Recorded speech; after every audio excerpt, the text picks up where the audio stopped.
공식을 저한테 많이 물어보시거든요. 언제 팝니까? 언제 삽니까? 그리고 어떤 종목이 어떤 기준에 들어왔을 때 삽니까? 이렇게 많이들 여쭤보시는데 사실 여기에 대한 답은 박보미 TV. 박보미 TV.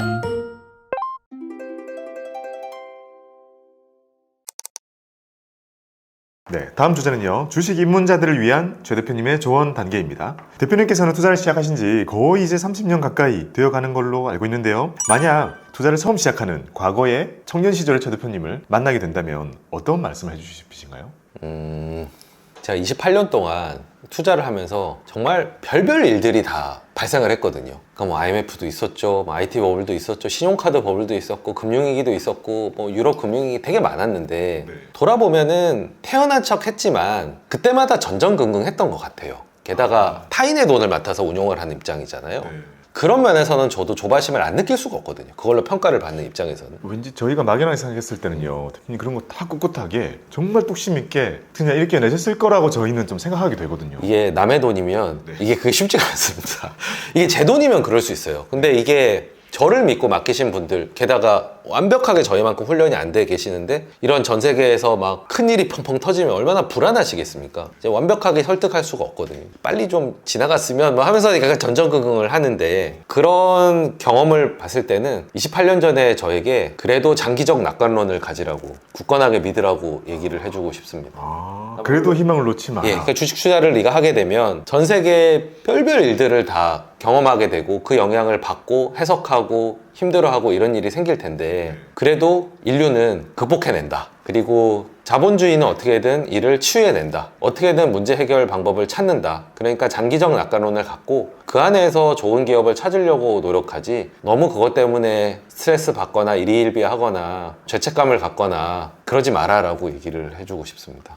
이거는 지금 주식을 시작하시는 분들에게도 똑같이 들려두고 싶은 얘기예요. 주식 투자를 한다는 건 모든 이슈에 되게 민감해질 수밖에 없거든요. 내가 투자하는 주식에 영향을 미칠 수 있는 요인들, 세계 경제 사건들, 심지어는 전쟁. 사실 남의 나라 전쟁을 가장 신경 쓰는 사람들은 정부를 이끄시는 분들을 제외하면 아마 대부분 주식 투자하시는 분들이실 거예요. 그러네요. 왜냐하면 뭐 거기 기름도 나오고 이러니까. 근데 그런 것들을 너무 예민하게 보다 보면 이게 하나의 공부 같지만 또 내 의사결정을 좀 해칠 수 있거든요. 너무 무서우면 포지션을 정리하는, 그때서부터 막 올라갈 수도 있고 이런 경험들 많이 하시잖아요. 그러니까 주식 투자자들에게 딱 그런 게 없는 평화의 시대만 탁 투자할 수 있다, 이건 현실적이지 않은 것 같아요. 이걸 다 경험을 하실 텐데 그럼에도 불구하고 장기적 낙관론을 가지고 오는 게 다 해결되고 결국에는 좋아질 거다 생각하는 게 여러 가지 면에서 훨씬 낫다. 돈을 버는데도 그게 훨씬 도움이 된다라는 말씀을 드리고 싶고요. 와, 장기적인 낙관론을 가져라. 어떤 위기가 와도 위기 올 때마다 근데 그런 생각 들잖아요. 이번은 다른 거 아닌가? 근데 매번 진짜 들잖아요. 8월 5일에도 똑같은 생각이 들더라고요. 다 사실 시간이 지나면은 해결이 되거나 혹은 증시가 하락하면서 그 악재들을 흡수를 하면서 소멸이 되거든요. 그러니까 그런 메커니즘을 좀 더 일찍 깨달았다면 좀 더 생산적이지 않았을까? 제 금융위기 때 저의 이렇게 행태를 보면은 그때 그냥 진짜 뉴스를 계속 끼고 살았던 것 같아요. 이게 도대체 어떻게 해결이 될런지,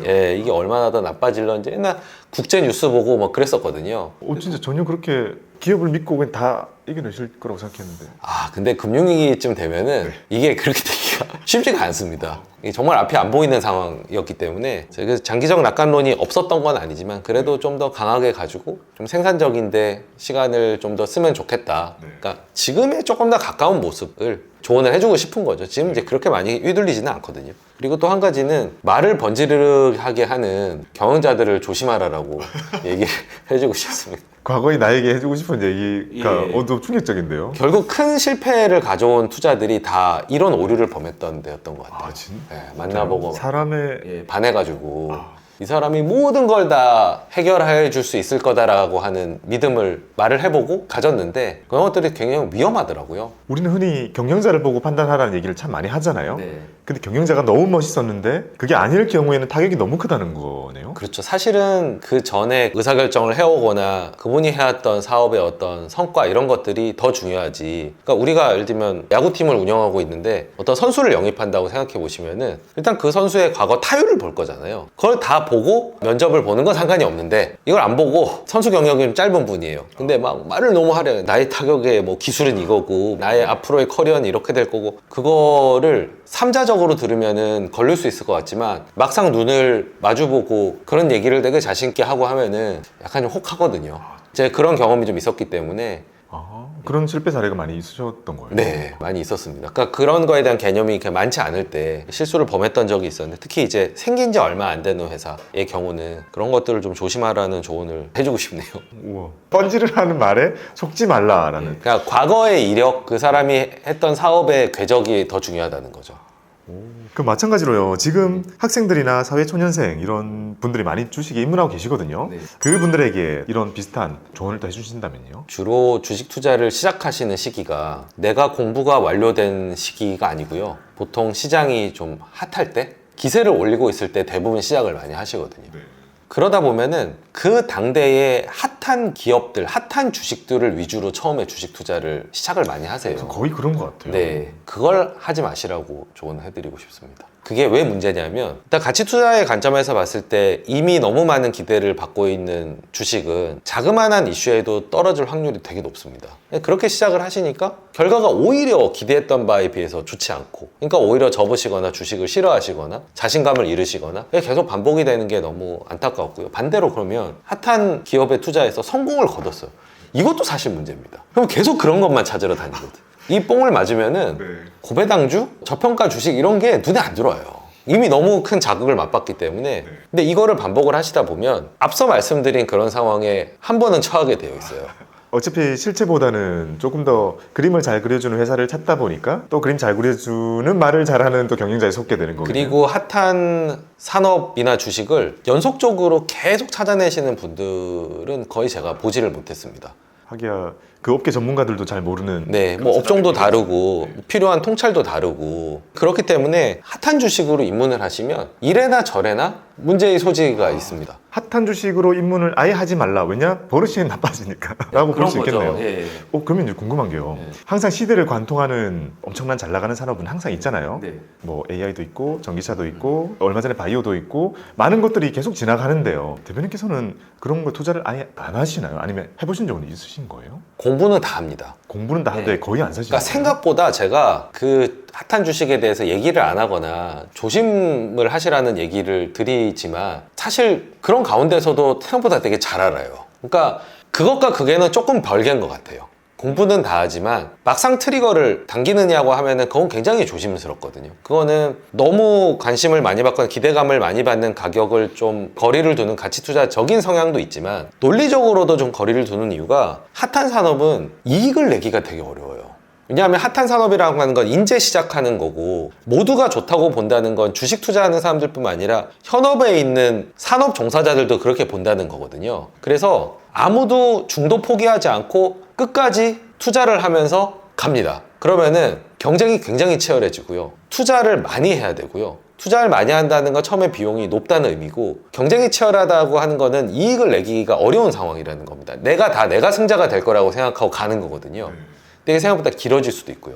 그래서 의외로 핫한 산업이 오히려 이익이 나기가 좀 어려운 되게 역설적인 측면이 있고요. 돈을 많이 벌 거다라고 해서 핫한 거잖아요. 네. 근데 서로 경쟁이 너무 치열한 거죠. 그리고 또 한 가지 문제는 그 핫한 산업에서 누가 최후의 승자가 될지를 맞추기가 되게 어려워요. 그러니까 지금도 이제 AI 붐이 불고 있지만 과연 그러면은 최후의 승자가 누가 될 거냐? 과연 오픈 AI가 끝까지 완주해서 클로드나 이런 거에 비해서 위너가 될 수 있느냐라고 물어본다고 하면 사실 저는 자신이 없는 게 과거의 검색 엔진을 생각해 보시자고요. 저는 솔직히 야후나 라이코스가 승자가 될 줄 알았거든요. 근데 결과는 네이버의 승리였단 말이죠.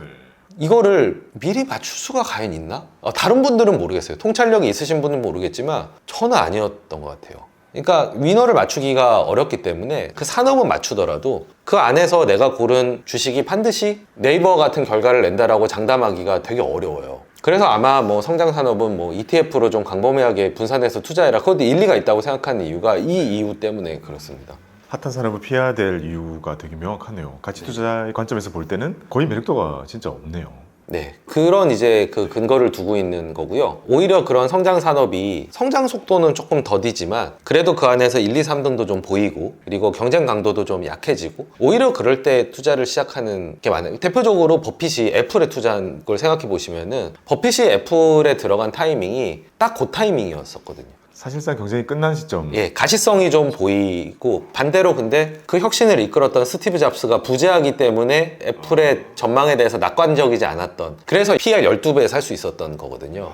그런데도 벌었잖아요.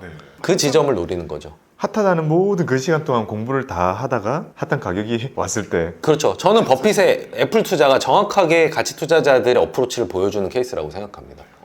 스티브 잡스를 보고 스티브 잡스가 혁신을 하고 아이폰을 내놓고 그 타이밍에 투자를 한 게 아니에요. 근데 다 보고 있었던 거죠. 사진한테 공부는 다 하고. 네, 다 보고 있었던 거죠. 그러면서 좀 저평가 됐을 때 그리고 시장에서 이 저평가를 매기는 이유가 자기가 봤을 때는 합당하지 않다고 생각을 왜냐하면 팀 쿡도 충분히 좋은 경영자라고 생각을 했을 거거든요. 그리고 좀 다른 면이 있었죠. 그러니까 혁신의 속도는 좀 떨어지지만 대신 뭐 주주환원 같은 거는 팀쿡 체제에서 열심히 했었잖아요. 그 좋은 점 나쁜 점을 따져가지고 투자를 했는데 버핏의 케이스를 보면은 처음에 개화하는 산업 초창기 때 들어가신 경우는 그렇게 많지 않았습니다. 그러면 지금 말씀해 주신 거를 막연하게 들었을 때요. 어찌 보면 2차 전지라는 그 전기차라는 이런 큰 흐름이 오긴 올 건데 너무 과하게 이제 붐이 있었잖아요. 그리고 지금은 그게 많이 가라앉기도 했고 캐즘 얘기도 나왔고 심지어 이제 벤츠 불나고 하면서 모든 악재가 다 겹쳐져 가지고 움푹 가라앉아 있는 상태이기는 하거든요. 그럼 이런 산업이 가치 투자자 입장에서는 그동안 공부를 다 해오신 거잖아요. 지금은 그때랑 완전히 다르게 보이시겠네요. 관심이 조금 더 가는 건 사실이죠. 그러니까 저희의 관심의 정도는 사실 세간의 관심과 방향성이 완전히 반대라고 보시면 돼요. 그 대표님 평소 때도요 그렇게 완전히 반대인 기질 같은 게요 좀 항상 있으셨나요? 그런 기질보다는 일단 저희는 저희에게 협상력이 있는 상황을 되게 중요하게 생각하는 것 같아요. 그러니까 모두가 다 원하면 내가 협상력을 가지기가 어렵거든요. 근데 모두가 원하지 않는데 내가 판단해서 원하면 협상력을 가질 수 있는 그 상황을 좋아하는 것 같아요. 시장에서의 어떤 주식을 사는 과정도 일종의 협상이라고 보는데 내가 유리한 상황, 내가 좋은 가격을 제시할 수 있는 상황이라고 하는 거는 얘가 살짝 좀 오해를 받고 있는 경우 이런 경우가 저희의 관심을 부른 거죠. 왜냐하면 그 오해가 오해로 판명이 나면은 이 협상력을 굉장히 레버리지 할 수 있는 거거든요. 예를 들면 제가 집을 샀던 시기를 생각해 보면은 사실 집이라고 하는 건 내재가치 계산이 굉장히 어렵거든요. 그걸 제가 무슨 뭐 콘크리트가 얼마고 뭐 이렇게 해서 계산할 수 있는 문제가 아니거든요. 근데 제가 2014년에 이제 집을 구매를 했는데 그때 대부분 뭐 집을 사면 안 된다는 분위기가 되게 팽배했을 때였습니다. 14, 15까지가 딱 바닥, 제일 바닥. 예, 그러니까 그때는 뭐 심지어는 정부가 나서서 뭐 집을 사라고 했는데 왜 사냐 뭐 이랬을 때였으니까 일단 그런 상황이 되면 이제 관심이 가요. 그때는 집 있으면 불쌍하다고 그랬거든요. 그러니까 저도 이제 주식 전문가라고 생각해서인지 집 사고 나서 저한테 어찌나 훈수들을 많이 두는지 왜 샀냐부터 해가지고 뭐 인구가 줄어들 텐데 뭐 이런 얘기를 하시더라고요. 근데 제가 판단했던 건 뭐냐면은 관심이 없으니까 관심이 간 거예요, 저는. 그래서 부동산을 좀 가보니까 강남의 핵심 요지에 있는 아파트임에도 불구하고 동호수, 향 모든 거를 제가 다 결정할 수 있는 상황이었어요. 협상력이. 팔겠다는 분들은 너무 많고 그러니까 조합원들이 너무 지쳐가지고 제발 좀 나 이제 팔고 나갈래 이러던 상황이었었거든요. 그러니까 모든 걸 다 제가 결정할 수 있었어요. 그걸 보고 이 협상력이 나한테 있구나. 그러면 이런 때는 자산 투자하기에 리스크가 낮은 시기다 이렇게 판단을 하고 제가 무슨 부동산 전문가, 집 전문가라서 그런 게 아니라 저희가 자산 투자를 할 때 즐기는 포인트는 그 부분입니다. 근데 나한테 협상력이 있으려면 상황 자체가 모두가 열광하는 상황이면 제 협상력을 갖기가 어려워요. 그럼 또 궁금해지는 부분이 있습니다. 2021년도처럼요. 딱히 특별히 인기가 많은 테마가 아니라 정말 모든 것들이 끌어오르던 시기에는요. 어찌 보면 소외되어 있는 거를 찾기가 사실 어려울 정도로 기억을 하거든요. 뭘 계산해봐도 다 거의 사상 최고 밸류가 나와버리니까요. 그런 시기에는 주로 가치 투자자들은 어떤 액션을 취하시나요? 보통 모든 게 다 오르는 경우는 없는 것 같아요. 그 와중에도 또 안 오른 게 항상 오른 게 있으면은 또 음지에서 좀 떨어진 게 있고 이게 계속 반복을 하는데 1차적으로는 저희는 기대감이 높은 걸 팔아서 기대감이 낮은 거를 사는 플레이를 계속 하거든요. 그러니까 그때도 계속 투자할 만한 영역들은 계속 있었어요. 예를 들면 그때 저희 관심을 뒀던 거는 금융주였습니다. 그때 안 갔구나. 은행, 보험 그게 이제 저희한테 남아 있었던 그때 저희의 좀 주력이었던 섹터였었고요. 그런 게 정말 아예 없다고 그러면은 그게 딱 저희는 2007년이었던 것 같아요. 2007년이 정말 진정한 화랑장이었었거든요. 거의 모든 산업이 거의 대부분 다 좋았을 때였어요. 거의 빠짐없이 거의 다 많이 올랐었거든요. 그때는 자연스럽게 그냥 현금 비중이 늘어나게 됩니다. 그때 저희 현금 비중이 거의 한 20-30%까지 갔었거든요. 살 게 없다 보니까. 그렇게 해서 찾았는데도 없으면 그냥 자연스럽게 현금 비중이 늘어나게 되고요. 계속 뭔가 한쪽에서 좀 오해를 받고 있는 게 있으면은 늘 그쪽에 가서 검증을 해본 다음에 사서 늘 살만한 것들은 있었습니다. 많은 사람들이 열광하는 것으로부터 등을 돌리고 그걸 찾아 나선다는 게요. 참 쉬울 것 같으면서도 진짜 어려운 것 같습니다. 근데 그만큼 폭넓게 알아야지 가능한 겁니다. 내가 사는 동네에서 아파트 뭐 한 두세 단지 정도의 내가 살만한 쇼핑 리스트를 갖고 있는 경우와 뭐 전국에 걸쳐서 서울뿐만 아니라 서울, 부산, 뭐 전주, 광주 해가지고 쭉 내 쇼핑 리스트를 깔아놓은 경우는 선택지의 전략의 차이가 존재를 하잖아요. 그래서 궁극적으로는 결국에 고수들의 싸움은 종목풀의 싸움이 되는 것 같아요. 종목 풀의 싸움. 예, 종목풀과 그 안에서의 비교를 누가 더 열심히 해서 낸 결론이냐, 여기서 결국에는 차이가 나는 것 같아요. 그러니까 소개팅을 10번 해보고 이 여자야 이래서 결혼한 사람과 소개팅을 10,000번 해보고 10,000번 해보니까 얘가 제일 나라고 했을 때는 저는 그래도 확률적으로는 후자가 우위에 있다고 생각을 하거든요. 똑같습니다. 그럼 공부를 하면서도 개인 투자자라고 하더라도요, 가치 투자를 지향한다면 본인이 분석을 하고 있는 풀을 늘려야 되는 노력을 계속해야겠네요. 그럼요. 최소한 그 한 업종에서 누가 제일 싸고 좋은지 이 정도는 계속 그 안에서 비교가 돼야 됩니다. 예를 들면 반도체를 투자한다 이러면은 삼성전자 하이닉스부터 해서 어느 정도 부품이나 장비 회사까지 보고 이 중에서 내 시나리오 하에서는 이 주식이 가장 수혜가 커 라는 어떤 그런 결론? 이런 것들이 좀 있어야 되고요. 이제 이런 것도 한 번씩 좀 경험을 해보셔야 되는 것 같아요. 사실 저희가 작년부터 올해까지 좀 큰 수익이 났던 분야가 방산이었거든요. 근데 방산을 저희가 딱 그렇게 투자를 했습니다. 방산의 모든 회사들을 다 봤었어요. 그래서 이 시기에는 예를 들면 하나 에어로스페이스가 제일 좋아. 그리고 에어로스페이스가 좀 많이 오르고 로템이 좀 지지부진하던 때 이렇게 갈아탔거든요. 그리고 이제 로템이 올라가고 그 다음에는 엔진 회사를 보고 카이를 보고 이런 식으로 그 안에서 계속 베스트를 찾아가지고 그 안에서 뺑뺑뺑뺑 움직였거든요. 그러니까 좁게는 업종 내 베스트, 넓게 보면은 뭐 많은 종목 중에서 이종 격투기로 해서 베스트 이런 식으로 하는 게 계속 선택 확률을 높이기 위해서는 계속 비교를 해보는 수밖에 없습니다. 그러니까 공식을 저한테 많이 물어보시거든요. 언제 팝니까? 언제 삽니까? 그리고 어떤 종목이 어떤 기준에 들어왔을 때 삽니까? 이렇게 많이들 여쭤보시는데 사실 여기에 대한 답은 최대한 많이 보고 비교해보고 그 중에서 그래도 이만한 놈이 없다 라고 하는 걸 산다가 사실 솔직한 저의 답변이에요. 뭔가 아래에 답을 구하시오라는 문제에 이 정도면 괜찮지 않아요?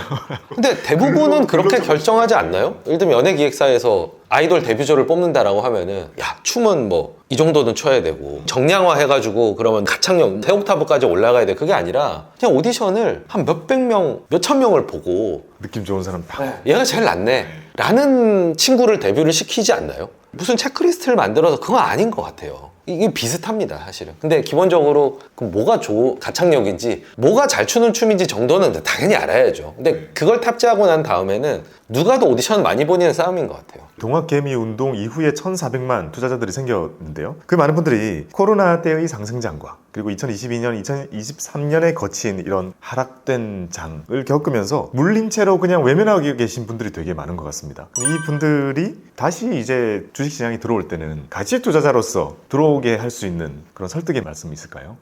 일단 가치 투자로 들어오기 전에 일단 그 과거 지사에 대한 정리부터 먼저 되어야 되는 것 같아요. 그분들이 다시 시작하시려면 일단 지금 있는 뭐 주식을 매도하시든지 그렇게 해서 그걸로 다시 시작을 하셔야 되는데 원금 이하인데 뭐 어떻게 파느냐 이렇게 생각하셔서 거기 발목이 잡히셔서 이제 결정을 못 하시는 분들이 많으시더라고요. 근데 만약에 지금 똑같은 그만큼의 현금이 있더라도 그 주식을 다시 살 거냐 해서 아니다라는 판단이 드시면은 그 주식을 팔고 다른 주식으로 복수를 하시는 게 맞습니다.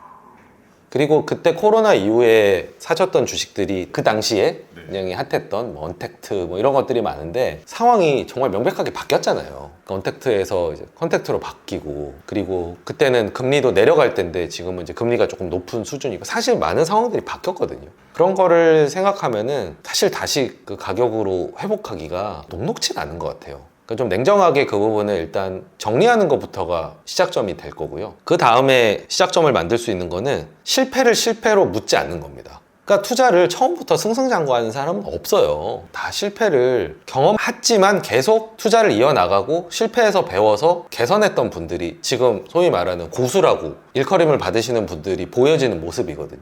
이 실패를 밑거름 삼아가지고 그때 내가 뭐를 잘못 봤는지, 그리고 공부가 부족했다면 공부를 좀 하신 다음에 다시 재도전을 하신다든지, 이렇게 좀 자양분으로 삼아서 재도전을 하시고 좀 꾸준히 이어나가시면 당장은 아니더라도 일단 고수가 되는 길을 열었다라고 볼 수 있을 것 같아요. 그리고 지금 금리가 다시 떨어지는 시기이기 때문에 뭐 예금 금리나 이런 것도 다 이제 좀 떨어지겠죠. 과거 1, 2%까지는 아니지만 떨어지게 되면 주식이라고 하는 자산을 완전히 배제하고 재테크를 성립시키기가 쉽지 않을 겁니다.